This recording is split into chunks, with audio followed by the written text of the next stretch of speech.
C. Joseph Vijay எனும் நான்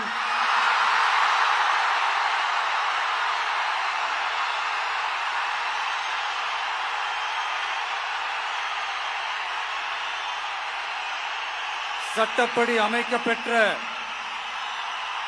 இந்திய அரசியல் அமைப்பின்பால் உண்மையான நம்பிக்கையும் மாறா பற்றும் கொண்டிருப்பேன் என்றும் இந்திய நாட்டின் ஒப்பில்லாத முழு முதல் ஆட்சியையும் ஒருமையையும் நிலைநிறுத்துவேன் என்றும் தமிழ்நாட்டு அரசின் முதலமைச்சராக உண்மையாகவும் உளச்சான்றின்படியும் என் கடமைகளை நிறைவேற்றுவேன் என்றும்